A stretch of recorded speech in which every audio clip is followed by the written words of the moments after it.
semoga semuanya dalam keadaan sehat walafiat ya. Amin amin ya rabbal alamin. Bertemu lagi dengan Ustazah pada pembelajaran tematik tema 3 subtema 2 pembelajaran 6. Baiklah, sebelum kita melanjutkan ke pembelajaran, alangkah baiknya kita mulai dengan bersama-sama membaca basmalah. Bismillahirrahmanirrahim. Pada pembahasan kali ini kita akan mempelajari muatan PKN dan bahasa Indonesia. Adapun tujuan pembelajaran kita pada hari ini yaitu yang pertama, setelah mencermati langkah-langkah wawancara, siswa mampu menulis laporan hasil wawancara dengan benar. Yang kedua, setelah mendengarkan penyampaian materi, siswa mampu menjelaskan hak dan kewajiban terhadap pelestarian hewan dengan benar. Silahkan anak-anak Ustazah siapkan buku temanya. Anak-anak Ustazah, di pembelajaran sebelumnya kita sudah mempelajari tentang bagaimana membuat sebuah pertanyaan. Dan juga kita sudah berlatih bagaimana melakukan wawancara. Nah, sekarang kita akan belajar bagaimana menyusun atau menulis laporan hasil wawancara. Mari kita ingat kembali ciri-ciri pertanyaan yang baik itu seperti apa ya. Yang pertama, ciri-ciri pertanyaan yang baik itu sesuai dengan topik. Yang kedua, jawabannya bukan iya dan tidak. Yang ketiga, antara pertanyaan harus berkesinambungan. Yang keempat, menggali lebih banyak lagi informasi. Yang kelima, bahasa yang digunakan adalah bahasa Indonesia yang benar ya. Yang keenam, pertanyaan fokus dan tepat sasaran.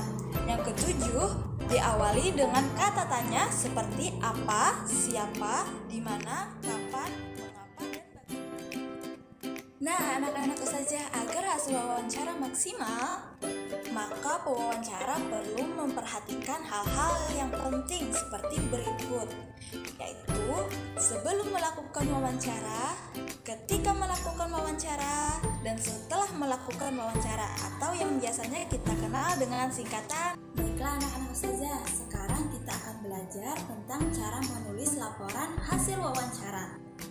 Nah, adapun format menulis laporannya sebagai berikut. Yang pertama, wawancara memuat latar belakang. Yang kedua, maksud dan tujuan. Dan yang ketiga, topik wawancara. Yang keempat, waktu dan tempat wawancara. Yang kelima, laporan hasil wawancara. Dan yang keenam, kesimpulan. Untuk lebih jelasnya, silahkan anak-anak Ustazah perhatikan buku temanya halaman 90. Oke, terima kasih banyak kepada anak-anak Ustazah yang sudah memperhatikan buku temanya. Sekarang marilah simak contoh video wawancara berikut.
tersebut untuk kelangsungan kehidupan di muka bumi. Anak-anak saja, kita perlu mengetahui bahwa pelestarian hewan langka bertujuan agar hewan tersebut tidak mengalami kepunahan. Ada yang tahu jenis-jenis hewan yang sudah hampir punah apa saja? Iya, betul. Yang pertama, salah satu contohnya adalah harimau Sumatera. Yang kedua, orangutan. Yang ketiga, komodo. Yang keempat, badak Jawa atau badak bercula 1. Dan yang kelima, bekantan. Yang keenam, ada burung cendrawasih. Dan masih banyak lagi. Sebagai warga negara, kita berkewajiban untuk melindungi dan melestarikan hewan-hewan langka tersebut. Ada beberapa upaya yang bisa kita lakukan untuk menjaga hewan langka tersebut. Yang pertama, melakukan penangkaran hewan langka.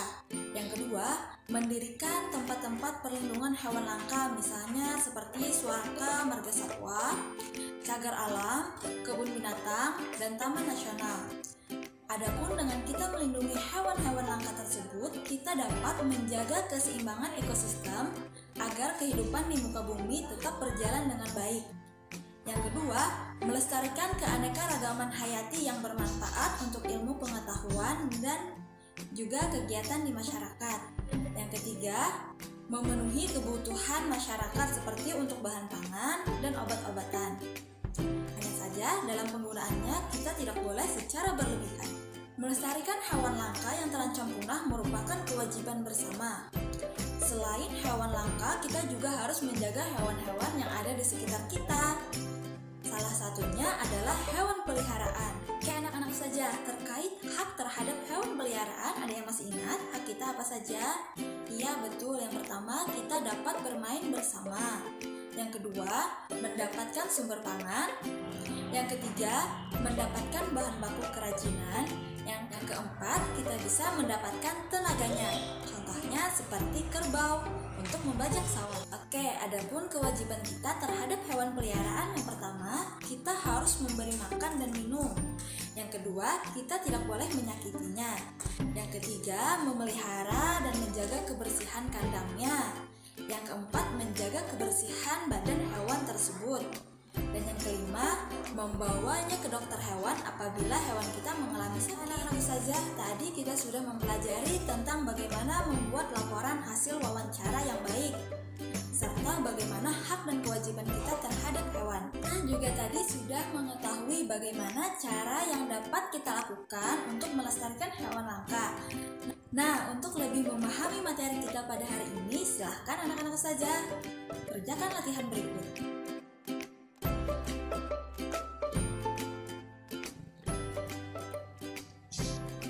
Terkait dengan pelestarian hewan, Allah Subhanahu wa Ta'ala menegaskan dalam Quran Surah Al-Baqarah ayat 205,